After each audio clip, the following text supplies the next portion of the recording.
Hi everyone. Thank you for joining us for today's webinar, Steps to a Successful Onboarding Process. My name is Megan Berry and I am on the marketing team here at Jazz. Before we get started today, I wanted to go through a couple of housekeeping items with everyone. Firstly, and most importantly, we are recording the webinar and we'll make sure that everybody on the line gets a copy of the recording after, and the slides of course. And we're also going to be accepting questions throughout the entire webinar, so feel free to send those along as you think of them at any point. We'll be filtering them all out and we'll be answering them at the end. And lastly, if you are really into social media or we say something you like or you just want to say hello, you can join the conversation on Twitter using the hashtag OnboardingPro, and you can follow us at jazz.co and at Zenefits. So with that out of the way, I wanted to introduce our speakers for today. We are joined by Elizabeth Pierce, Director of Training and Enablement at Zenefits. And Elizabeth has over 15 years of experience in employee development, talent strategy, and leadership development. And she's an avid chess player, golfer, and currently resides in California. So thank you for joining us today, Elizabeth. Thank you. We also have Corey Berkey on the line, Director of HR here at Jazz. Corey's been with Jazz for a bit over a year now, but has been working in the HR function for almost 6 years. Corey is a cellist and a new homeowner, and thank you for being here today, Corey. Thanks, Megan. Hello, everybody. So before I hand off the presentation, I just wanted to give everyone a look into what we'll be discussing today, which is all things onboarding. We'll start with why it's so important and the benefits it brings, the different stages of onboarding, and wrap up with some best practices so that you can get your own onboarding process started. We'll then launch into the Q&A, so as I said, make sure to send those questions over whenever you have them. And at this point, I'm going to throw it over to Elizabeth. Great, thank you. So we're just going to talk a little about the importance of onboarding, and a lot of times companies forget how important it is. It's really truly the first impression for an employee. The interview process and any PR or marketing a company does to entice an employee to join can be compared to watching a play from the view of an audience. Once the employee actually joins and starts to go behind the scenes, the beginning days and months are key to making sure that you're engaging them to support the vision and mission of the company or the play. Sometimes the hardest thing is seeing all the bits that hold everything together and understanding how it all works. Onboarding is like a play, is a team event. Everyone needs to be on board and focused towards success. We just want to make sure that everyone understands that onboarding is just not a one and done. It's 100% a team sport that actually goes through beginning to end for an entire employee life cycle. It's also a huge cost saver. There's making sure your resources are allocated. We're going to talk about a lot of different things throughout this webinar. I want to just make sure that everyone is really clear that the importance of onboarding is so significant that it really does help drive the business engagement, reduce turnover, and also help the employee do the best that they possibly can. So I'm going to flip it over to the 3 W's of onboarding with Corey. Thanks, Elizabeth. So we're going to talk about what we're calling the 3 W's of onboarding, and it all starts with why you should do it. We also have when it should be formalized and who's involved and how. So if we start at the top of the list and talk about why you should do it, there are some pretty clear benefits to onboarding. This is probably the easiest question for us to answer. You get benefits like boosts in productivity because employees that are onboarded well generally ramp up into their role more quickly and then become productive members of the team in a shorter amount of time than those who have a sloppy onboarding or a less structured onboarding. And there's also some statistics around reduction in turnover when employees engage very early on in their relationship. So by formalizing your onboarding and creating a structure to this, you should expect to see an overall decrease in your turnover over the course of time. Employees are more likely to stick it out through the tough times if they can be engaged in the company very early on and feel that, that cohesive team setting coming about. You also have cultural benefits because you're able to set a clear expectation of what's expected on the employer side of the fence, and then also the interaction expectations between team members and between teams, and really help demonstrate the culture through onboarding. And that's going to help enhance the overall cohesiveness of your onboarding throughout the organization. And lastly, and arguably most importantly, a great onboarding program is going to help build trust and alignment across your team because it's allowing your new folks to make long-lasting and quality relationships with those that are around them in the workplace. So when should it be formalized? And this is a question that does come up a lot. And frankly, you can start formalizing this process with your very first hire. If you've got folks on board already, which I'm sure most of the folks on the call do have, start documenting that process then if you haven't. Start building it out because we will talk about many times throughout the course of this call how onboarding and developing your onboarding is an iterative process. You're never really done with that. And so you'll notice as we talk about that, you'll start the process, but it's one of those things that never gets finished but always gets better. Also really important that as you begin to formalize your process or enhance your process, you get that feedback loop going. Take time to talk to people that have been with your company for a few days or a few weeks and get that feedback from them on how it's going so far. You'll always have the opportunity to dive a little bit more deeply into the onboarding, but hopefully you're hearing that it's their best first week or first few days with the company. But even if they have some feedback to provide, you have a lot of benefit to gain from getting that critical feedback because you can contemplate that as you iterate on your onboarding process to help improve it over time. And lastly, who's involved and how? One word answer to this: everyone. Every single person in your organization should touch onboarding. HR and recruiting should be involved obviously from the very beginning. Team leaders should be involved from before day one. Executive leaders inside the company should have the opportunity to meet new hires or learn more about them and help broadcast the company message to new hires, and the peers for your new hire. The person joining your team, their peers really should be involved as you ramp them up and make them feel like they're overall a part of the company.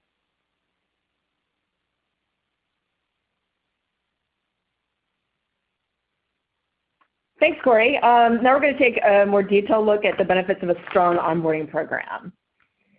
So there are three key things for employees. We want to make sure that the onboarding programs, that they actually work to include a focus on a broad understanding of the business. And that includes everything from industry to customers to department focus to process to people, and most importantly culture, which bleeds through everything. When an employee walks into the door, you only get one shot at their undivided attention before they are consumed by their job, just one.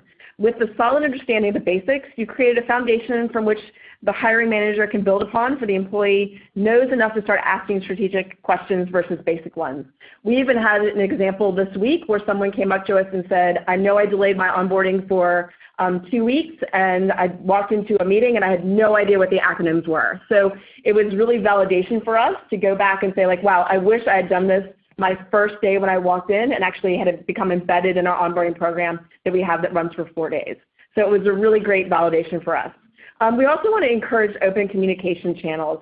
So when you start that new job, it can be intimidating because you might only know like one person, that maybe that person who recommended you for the job, but you also want to be able to have a safe place, which is what onboarding is. You have a safe place with other people who are new, and you can share concerns and feedback about your new role and your surroundings, and you can provide structure and setting for the new hires to get answers to questions about their new workplace without added pressure. And the key with that is that everyone kind of starts at the same level. Even if you're an expert in learning and development or an expert in HR or an expert in finance, when you walk into a new company, you're walking into a brand new culture. And so the basic core of that onboarding, the theme, what should bleed through it is the culture that goes through. And you're also providing a forum that goes a long way towards fostering the kind of environment that the employees should be thriving in, and making sure that you're building those connections, and you're also involving the managers, you're involving SMEs, et cetera. So just to make sure that communication and what's in it for the employees is absolutely crucial. The next is the manager. So engaging the employees early on is absolutely key. So even having like that manager walk them from the front door of the reception desk to the onboarding space is even great right in and of itself.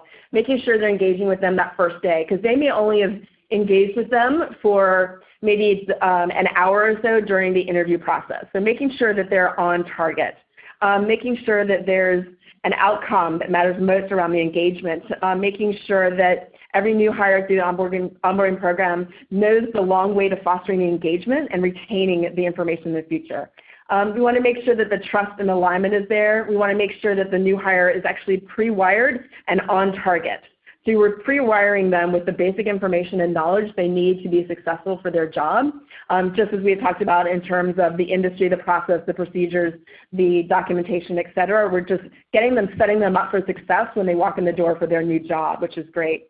And just as a side note, per Urban Bound, about 20% of all turnover happens within the first 45 days.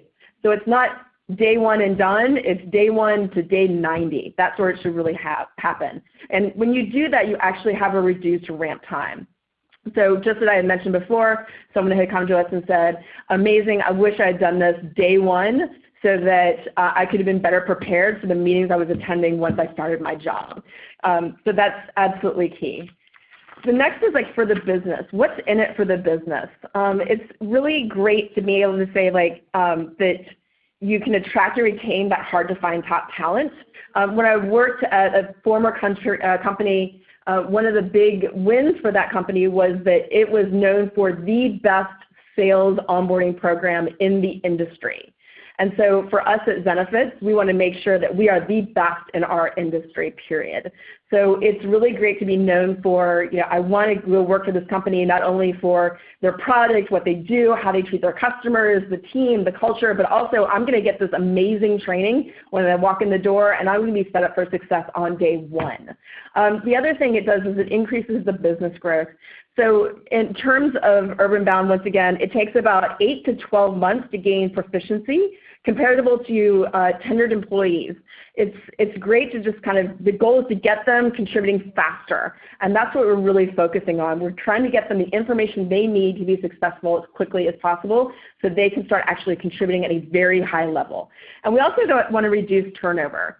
So Burson found that the cost to replace an entry-level employee is 40% of their fully loaded salary. So it's not just, it used to be in the old days where it was like somebody walked in and no matter what level you were at, it was $15,000 to replace them if they quit within the first 30 days. Now Burson found out that it's 40% of their fully loaded salary for an entry level. Now if you're talking about an experienced employee, that's 75 to 200% of their fully loaded salary. So that's money that can walk out of the door at day 1, day 45, day 90. Just keep in mind that you got them there. The idea is to keep them there and keep them engaged. So in closing, don't forget, continue the conversation and feedback loop, making sure that you're reconnecting with the new hires and managers. We do a lot of things in terms of testing, in terms of engagement and surveys, but reconnecting with the recent graduates and managers will help to reduce that sort of that understanding of I'm not sure where I'm supposed to go. If you actually have that safe environment where you actually have that cohort of groups getting together on a monthly or a quarterly basis, you actually increase the ability to have those connections and maintain those connections across departments. And at Zenefits, we have a 45-day quiz, but we also just do that to test their knowledge to make sure that our training program's on target. We want to make sure they retain some key concepts. And we also do the survey in terms of making sure we're doing what we should be doing and how is it going. Creating that reconnect every month or quarter is really helpful to get feedback on what would have helped them now that they've been in their job for a little while. And then planning around something fun like an ice cream social to encourage attendance, and even include a feedback survey to get in group to participate. It's also great to actually ping the hiring managers and say hey, what worked? When your new hire arrived at your doorstep, were they really prepared? Were they asking strategic questions? Were they engaged? And then also saying hey, a month out, are you still having that same engagement, that same communication? Are you having that same performance that you wanted out of that new hire? So it's very important to make sure that you're doing those things. And then we also have a buddy program called Zenefriend, which is fantastic. It's basically you're paired up with someone who has been with Zenefits for a little while, so they can help you through some times around that you just maybe don't have access to your manager, or that you're kind of maybe embarrassed to ask your manager, hey, I forgot where the printer was, or I forgot where which floor IT sits, and can you help me or direct me to a different space? So it's a really great sort of triangle way of having that employee connect with people. So they have their onboarding person that they talk with in the beginning, they have their new hire manager, and then they have that buddy person. And then further on down the field, we actually have the mentoring. So if you kind of add all these things in, we really help with the engagement with the employee. So passing on to the three stages of onboarding.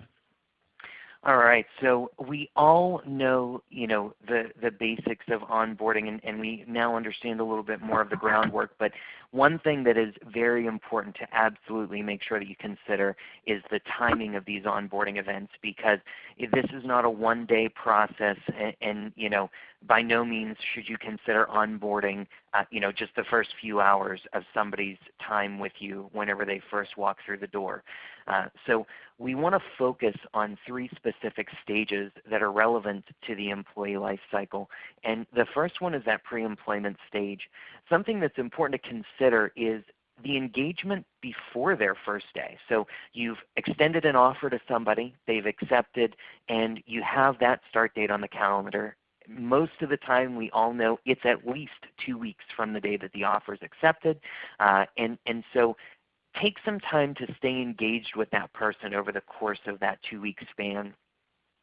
Whether it's the HR person who was a part of the selection process, or the recruiter, and certainly the manager, the hiring manager, should reach out to that person, stay in touch, keep them engaged with the company, express your excitement, and also make sure that you start providing them with information that's relevant to their very first day.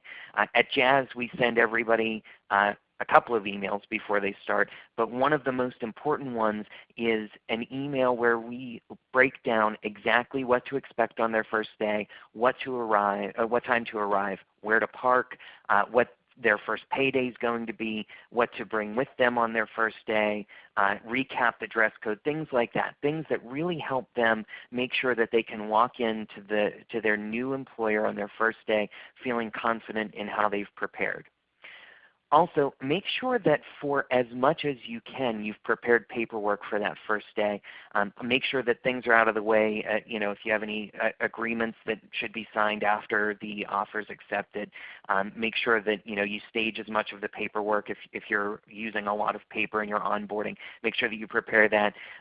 But also, it's important to, if you're doing digital onboarding, make sure that the information you're asking for is really relevant, pertinent, and up to date. I'm a big believer that as the person who's responsible for sort of the digital onboarding aspects at Jazz, I should check that onboarding at least quarterly. I should go through it again just to make sure that the feel and the look of that process is exactly what I want it to be. And lastly, on the pre-employment side of things, don't be afraid to do a company introduction.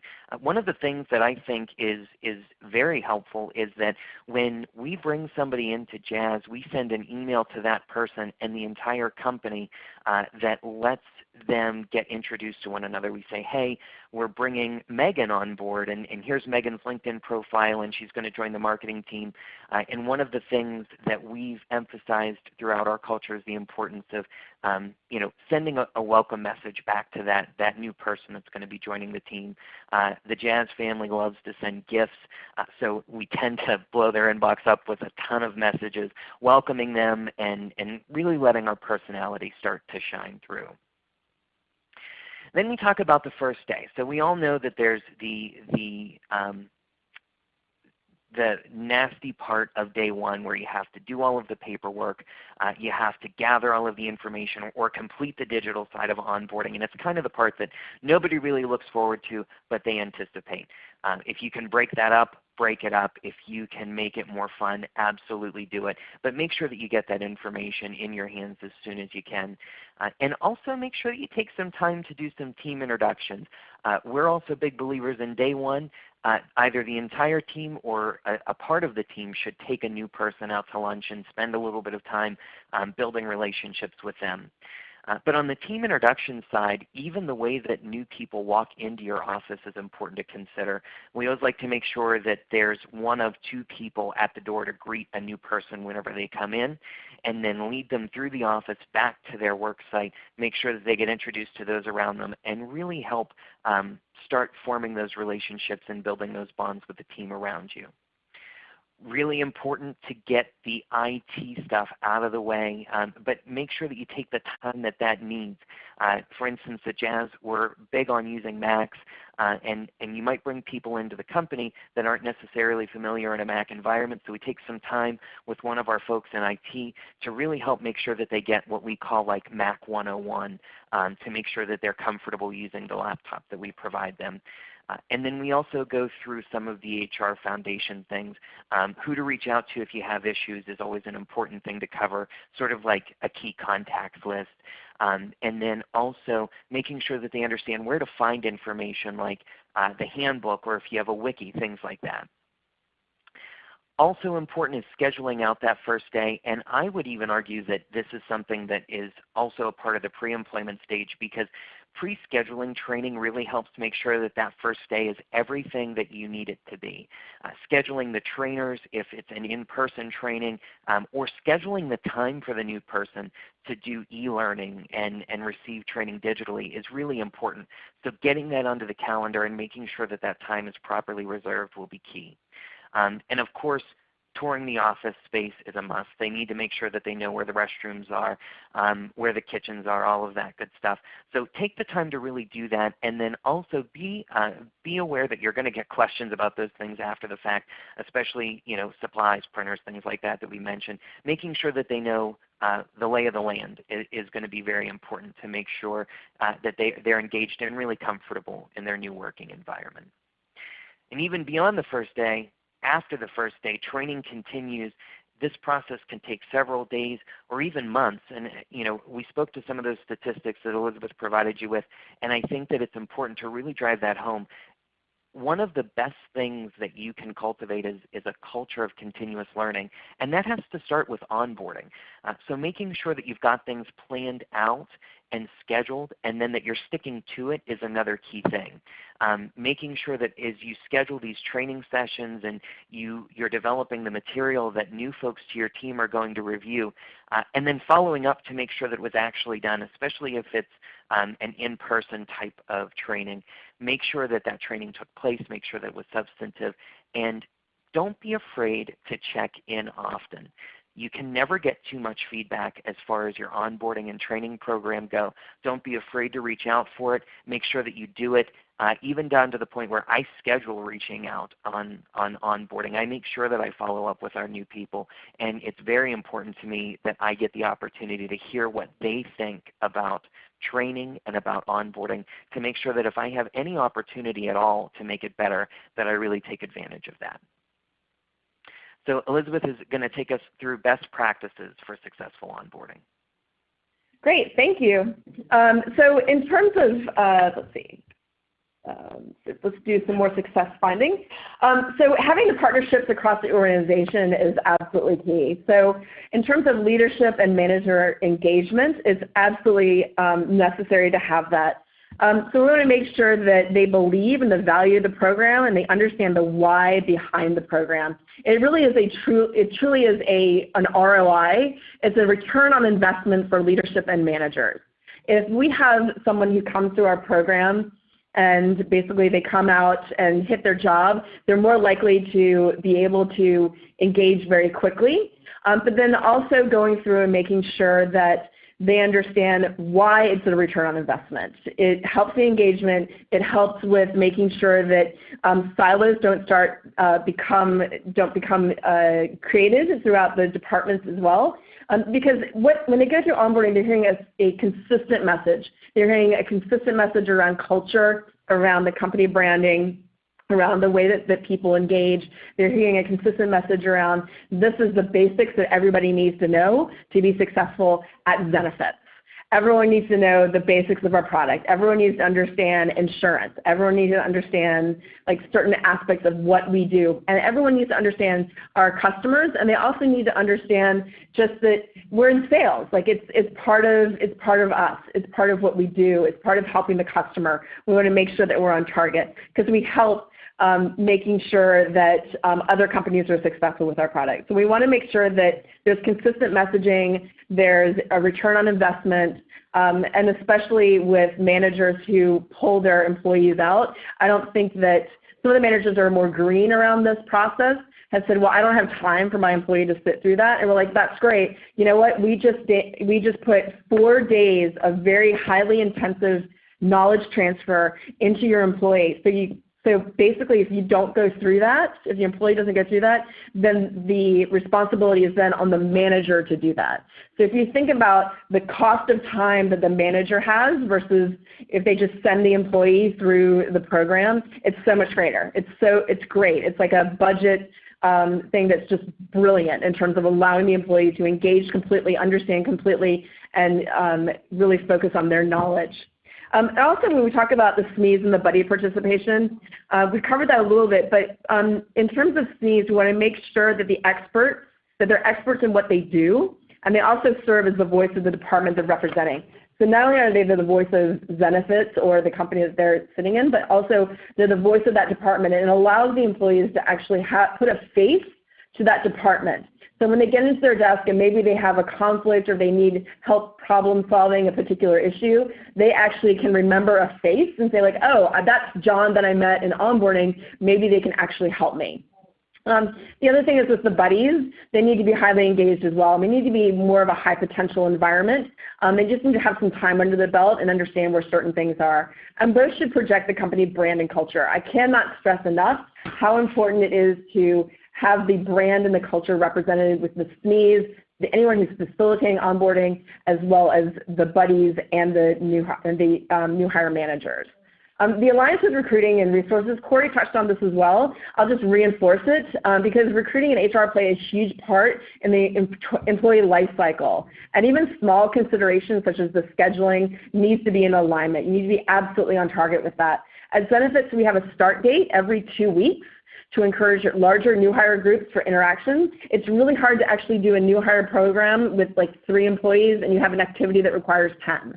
So we want to make sure that we actually have like a larger group, and it also helps alleviate pain points within HR and within facilitation as well as with new hire managers. So they know, everybody knows this is the start date that's occurring, and we actually can plan for that, and we can allocate our resources and reduce costs across the board.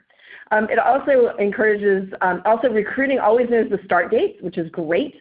And it also reduces strain on HR, such as doing I-9s and immigration stuff. From a training perspective, our facilitators deliver it just as every 2 weeks, not multiple times a month, or these one-offs, which if we have one-offs, let's say we have 12 one-offs during the month, that's 12 different sessions we're doing, and it's a lot easier on the business as well as the facilitators to get it done, get it straight. And then they also hear that branding, and it's not just a one person. It also helps us focus on making the program stronger, and we can update the content a lot faster as the company continues to change and grow. So the other thing we thrive on is making it really fun. So when you're sitting in a training room all day, it can get really boring. Sprinkling fun things throughout the day increase the engagement. We also believe in the 70-20-10 rule in terms of making sure that there's like immersion or engagement 70% of the time. We find that we battle the younger generation's attention span of 8 seconds, but what we do is we find hacks or different ways of utilizing the things that they love most, which is their phones. So a big example that we've used is that we use QR codes to quickly scan a survey to take on the fly. We've created online and around the office scavenger hunts. We're reinforcing learning from the day that they walk in with activities such as like frontline news, like what did they learn yesterday? And so they go into different groups and actually like create this frontline newspaper, and they share it with the rest of the group, with the best one winning a small prize, which is fantastic and people love it. If there's something that's not working and you're having some issues around engagement, we utilize technology. We go beyond the training room. We kind of hack things. For instance, we needed a way to a way for employees to have some more core information on their phone after day one. So we use a conference app to actually create a landing page with information such as how to contact the onboarding facilitators, what's our Twitter handle, what's our schedule, and most importantly, a link to their mobile Zenefits account, which is great. So Corey also touched on that, like making sure that the engagement's there in terms of like phones and making sure that everything's scheduled and they have all the information they need. What we did is we just moved it to their fingertips. So there's other companies that do fun things as well. There's like custom fields that you can use. There's even things such as Quizlet, which is a company that focuses on early education in terms of flashcards and sort of gamification on learning different terminology. So we use that for our insurance. So we actually created a section where it was like, these are the major terms in terms of insurance that everybody needs to know, and we created a game around it, and we give them the game at the end of the day, and then the next morning, like whoever has the highest score, like wins a prize. And so it's just kind of fun to look at technology, not for what it's made for, but how can you actually flex it to meet the needs of the program. And we use that for all of our training programs, which is fun. Also, just don't forget the basics. I mean, even though you can have this fun, you're looking at engagement, you're trying to do communication, we want to make sure that you're staying consistent. Burson by Deloitte found that the strongest companies that have a consistent message across the organization and reinforce that during the onboarding program will solidify the new hire's view of the organization's culture and their mission and their values. And additionally, every new hire that goes through the same program just gets the same message. It's so important to have the same message. And it's so important to have that brand from day one. Remember when they walked in the first day and they saw your brand and they were just like, wow, this is why I joined Zenefits. This is why I'm here. You need to make sure that remains consistent throughout their employee life cycle. And remember, the first 45 days are absolutely crucial because that's when people leave. That's when the highest turnover actually occurs. The other thing you want to do is make sure you start early and have a strong finish.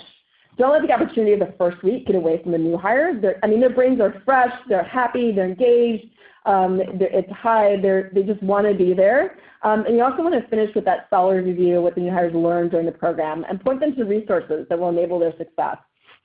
So don't just say like, here's your laptop, off you go. Give them all the necessary information they need to be successful. And just like we had talked about at the very beginning, make sure you're including industry, make sure you're including customers, you're getting the SMEs in there, they have a buddy program. It may feel like an onslaught of information, but if you space it out and you have like engaging activities throughout it, it makes it easy and fun and they're happy to be there, which is great. And making sure that you also have that celebration from their transition from a new hire to their job. So even doing something fun on Friday where you say, hey, we're having an ice cream social with all the new hires that just started this week, and invite all the new hire managers, maybe some of the directors, and even inviting like a C-level is really great. And I can't emphasize more the importance of actually having a C-level individual come in during like day one, even have another one day two, and just having that reinforcement of like, we're so glad you're here, we're excited you're here. Because if you have somebody who's in a different area, they may not ever actually engage with that C-level, but like during all hands. So if you have that personal sort of connection with them from the beginning, it's like, wow, they really believe in me and they hired me. It's really great. And last but not least, remember that onboarding is the first impression from the brand from the inside. Now remember, we were talking about in the very beginning that when you come on, before you actually join the company, you've actually viewed the company from an audience standpoint in terms of a play. You've just watched the play, you've watched how great it is, you've seen it, and then when you get into the company, you're actually seeing the behind the scenes. So make sure the engagement, and you're doing touch points, and you're making sure that you are focusing on making sure the employee is happy, they're engaged, they're remaining consistent, they're getting what they need in terms of resources, and they'll just have a better experience overall. So just to recap, everyone in the organization is responsible for the onboarding success. I mean, every single person, not just like the new hire manager of that employee, another manager within the same department, within a different department, everyone's responsible for the success. And then having a program that has a positive impact on employees, managers, and the business, and you need to make sure that you do have that solid impact. Is somebody coming in, and are they actually doing their best work when they arrive? How do you engage with that? And it doesn't stop after day one. There are so many companies that say, here's your laptop, sign your I-9, making sure it's on target, and then go do your job. Now, that's sometimes a necessity of the size of the company, but even with the size of the company, you can expand it to a full day and just do quick coverage of different things. And then also making sure you're always asking for feedback, because no company stays stagnant. So you want to make sure that your onboarding flexes to what's going on not only in the industry, but also what's going on with your company and how you're actually moving through it and making sure that it's changed. So even if something small, like a small tweak to a product that's within your company, making sure that that's reflected into your onboarding, and then looking for new things of making it better, more engaging, and just asking for that complete feedback, and then having some fun with it. I mean, sometimes there are certain things that we do that might seem very elementary, but people love it. It's pretty fun to suddenly say like, oh, I've been watching this lecture on X topic, now we're going to go out and like do something fun with it. People actually love that because it's like a mind break. And then just from a science standpoint, like your brain can only handle about 40 minutes of intake in terms of lecture before it starts breaking down. So if you have that sort of 20 minutes of engagement, whether you take that 20 minutes and like populate it through like different pieces of that hour, but really your brain over an hour can only handle 40 minutes of true lecture. If you break it up and have activities and make it fun, they have a greater shot of them actually retaining it, which is really key for us as facilitators. So off to Megan. Great, thank you, Elizabeth. And on your last comment there, the brain only handling 40 minutes, we are just approaching the 40-minute mark, so that was really good timing on our part. Wish we could get everyone up and moving at the same time, but the best we can do is some Q&A here. So send in your questions. We'll take as many as we can. We had a ton that came in already. We have a bunch of resources up here now. I know you can't click on the screen, but again, we're sending the slides out, so you'll be able to get access to all of this once we get that to your inbox. So we'll jump right into Q&A. Elizabeth, the first question we have is time. How long does it take to design a solid onboarding program? It really depends. So if you have a larger organization, you can actually design the basics because the structure, a basic structure is pretty consistent. You should focus on industry, customer, product, process, departments, org chart. Those things are kind of basic that you should include as much as you can, but it depends on the size of the organization. So if I'm working in a really small company of, let's say, 200 or less, I can just walk over to somebody's desk and go, hey, I just want to like run this by you, and I want to make sure we're on target, and do you have any additional insight into this? And then I can say like, oh, who's that subject matter expert or that SME that I should actually talk to help me deliver or actually get information so I can deliver it in a more robust way. Versus if you're at a larger company, it takes a little more time because you've got a lot of different verticals you may have to hit, and you also have to have that influence and engagement throughout those different departments, and also having the engagement of and the understanding of the why behind doing it with the leadership and the manager program. So there's, let's see, when I was at a conference recently, there was a larger company out of the Bay Area that has about 25,000 employees, and it took them almost 8 months to develop it, versus at Zenefits, we developed it probably within 2 weeks. However, that being said, it was a pilot run the first time we did it, and then we revamped it, and we've revamped it every single time we've gone through it, just to make it tighter and better as we go through. We have a really solid one. I want to say like after about 2 months, we had a very solid process and the way that it was delivered, and now we're just making tweaks to it and making it even better than it is. So it depends on the company's size and how quickly you can get to the key stakeholders. Great, thank you. I think this is probably a good question for both Corey and Elizabeth. We had this come from a couple of people. We're a small company. In larger organizations, onboarding is very different, but we typically hire one person at a time. So how can we make this process fun, engaging, and informative without a dedicated hiring manager? So Elizabeth, why don't you start with that one? Okay. So small companies, you can still do it. So what you can do is you can create it and make it sort of self-driven as well. So when we have these one-off trainings, like let's say we just hired a brand new department, right? This is a brand new department just starting. We only have, I'm putting myself in a fictional company, and we have let's say like 50 employees, all I have is my HR person. Essentially, in terms of the onboarding itself, I would create sort of these are the basic things you need to know and make it more of an immersion program. So you're going to have that first full day where you're actually like talking to somebody like, hey, this is what we are, this is how we do things, this is our culture, here's our I-9, like all that stuff you kind of have to go through, right? And then at that point, like, create a learning plan. So you can even like Google learning plan or go to Association for Talent Development and Google and type in learning plan, and it'll give you like these really nice templates of like, hey, this is a new hire, they're coming on board. Who are the key people that they need to talk to? Like have them go out and like create an interview session with these folks.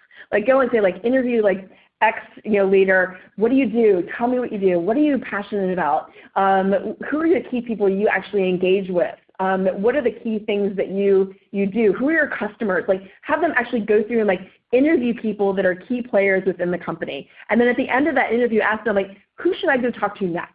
And so you can have this sort of round robin thing that goes on. And then from there, they can come back to their hiring manager and say like, this is how I interviewed. This is the stuff that I found out. This is the engagement I have. And then that hiring manager can actually go through and say like, okay, based on what you found, which is also really great data for the hiring manager to have and the onboarding person and the HR person to have as well, because they're actually like sitting down one-on-ones and it's like little interviews of data that you can shoot back.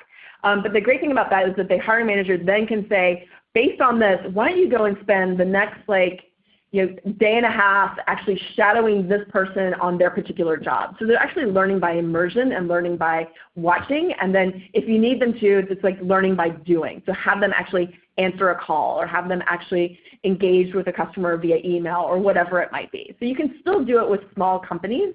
The other side I would add is that you can also add e-learning to it. So it's very self-driven. And you can hire external vendors to create some very static e-learning programs that kind of fit to your company. And then your website is absolutely key. You can even do small things like creating a scavenger hunt on your website for the employees to do on their own. Great, thank you. Anything to add there, Corey, especially being a small company? Maybe some tips on things that you do?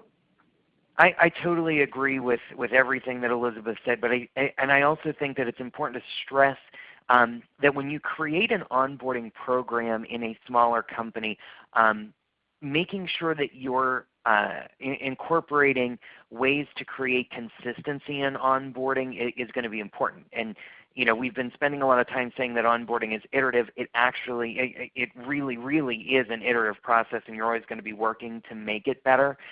But one thing that I can't stress enough is that until you decide you want to make something better or you see that there's a weakness and you need to make an improvement, you should be installing parts of that onboarding program that allow you to make sure that until you say, I want to change this and that, that folks that are coming into the company are getting a consistent experience. Because I found from my experiences typically in smaller companies that if you don't really focus on making sure that you've got sort of the standards in place and outlined very clearly, that you find that deviation sneaks its way into the process, and that can be sometimes good, but a lot of times it ends up being bad. So I would just stress that in the smaller companies as well, really focused on making sure that the system you're creating or the program that you're creating, you're able to monitor the consistency of it to ensure that everybody has the same great experience.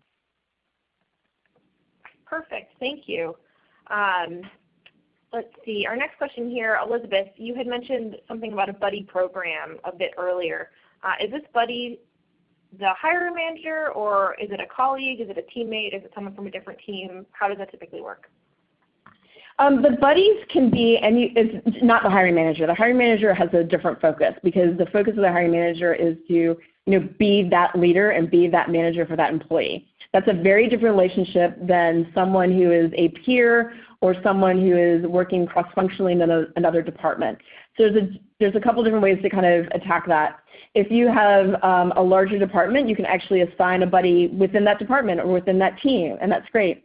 If you have 2 or 3 smaller departments, you can actually assign a buddy from another department that person's going to work really closely with to create that communication and that connection, and that works out pretty well also. You can even create a buddy program globally. So previous company I worked for, I had a buddy program where someone was assigned a buddy in a completely different country. And it was basically to have them understand the importance of what's going on in their country, how are they seeing it. This person was very strong in terms of brand, and then going through and making sure that there is actually bridging the communication between the two different countries, which was great. And then when we had our all-hands meetings where everyone would come in from all over the world into San Francisco, basically it was like meeting their buddy for the first time in real time, and it was really great because we threw a buddy party, which was fun. Oh, that sounds like a lot of fun. Next question here is about getting executives on board. So how do you make sure that they know how important an onboarding program is, and how do you figure out how involved they should be? So kind of a two-part question there. I'll get started with that one. So I think that there's really a few different ways to gain that buy-in. First and foremost is making sure that you've got a great rapport with those C-levels and the other executives in the company to make sure that as you're presenting this, you've already got kind of that great relationship with them.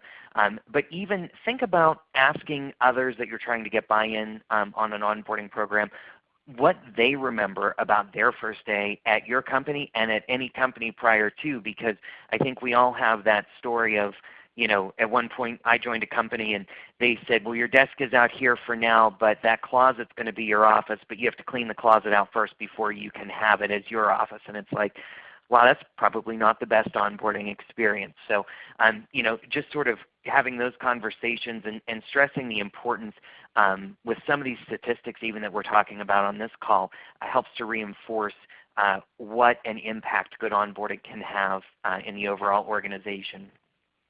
But as far as level of involvement, at least from my perspective, I think that that varies by company and by executive, because in a smaller company, if you've only got maybe 50 to 100 people, maybe the CEO talks to every new hire on their first day or at some point during their first week.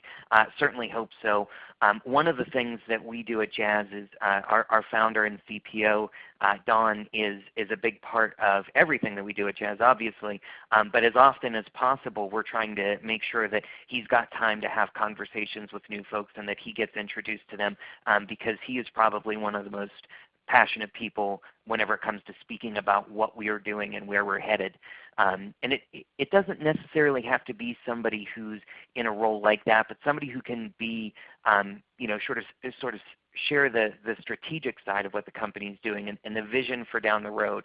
Like, why is the company that this new person has just joined, why is it changing the world? Or why is it making lives better for other people? Or what's the impact of the company? And I think somebody who's in a senior role that can speak to that just drives a lot of those points home and creates a really great initial perception. But Elizabeth, if you have anything to add, certainly feel free. Yeah, the only thing I would add is that, we do lunches as well. In the past I've done lunches, I've done ice cream socials with C-levels. We've done panels. We found that panels work really well because you can get a mixture of C-levels, D-levels, managers. You can get that nice mix throughout the group. And then the other thing we found is some of the surveys that we've gotten back is like, wow, this is great to have all this access to the C-levels and directors, but can we have access to have more panels that are like senior managers or managers? Because if you have an IC, an individual contributor, they may be able to relate better to someone who's closer to where they would move within their career. So we've been very aware of making sure that we're blending a lot of the different levels, but also we're making sure that the messaging and the branding is the same across everybody before they go on the panel. So we want to make sure that it's on target. Great, thanks. We have time for one or two more questions here. Elizabeth, I'll direct this one to you first. Should I have a budget set aside for a program like this, or do I even need one to make it worthwhile? That depends on the company. There have been companies I've worked for where they're like, just do what you got to do because we know you're great and just run with it. And we're like, great, we'll just make it the best we can. Other companies I've worked for have said you have X amount of budget and you need to manage to that budget. So that's where a lot of things in terms of making decisions around what's going to give you the most bang for your buck and actually how you might hack technology. So if I can spend $24 on a year subscription to a particular application and utilize that, I'm going to spend that money because it's an easy way of doing it versus coming in and saying, we're going to do breakfast, lunch, and dinner for everybody for 5 days straight. Like that's probably not a good way of managing your budget. I can't tell you exactly like how much you should budget for. Just it depends on making sure that you're keeping in tune with what's happening with hiring, what's happening with retainment, what's happening with the various different, like even something as small as rooms. So at Zenefits, we're pretty frugal in terms of we utilize our on-site conference rooms. We utilize our subject matter experts. So they're not free, but the return on investment of actually them spending time with a new hire is extremely valuable. We've used pieces of technology that were at a low or almost no cost to just deliver training or have self-serve training. And it's been pretty easy to budget through things. It just really depends on the size of your company. At Oracle, basically I had whatever I wanted and it was fantastic, but you can get wrapped up into spending a lot of money on things that if you look back at it, having a leader walk in and talk for an hour was more valuable than dropping like $7,000 on a particular platform. So really focus on what do you want to get out of it and what's going to be the most impactful for the employees and for the business itself. Perfect, thank you. Well, that about wraps it up for today. So thank you, Elizabeth, so much, and thank you, Corey. I really appreciate you guys being here. To everyone on the line, as I said, we will be sending the recording and the slides out probably sometime tomorrow morning. And if we didn't get to your question, I know there are a few that we didn't have time to get to today. We'll make sure that we follow up with you after. So thank you, everyone, and have a great day. Thank you.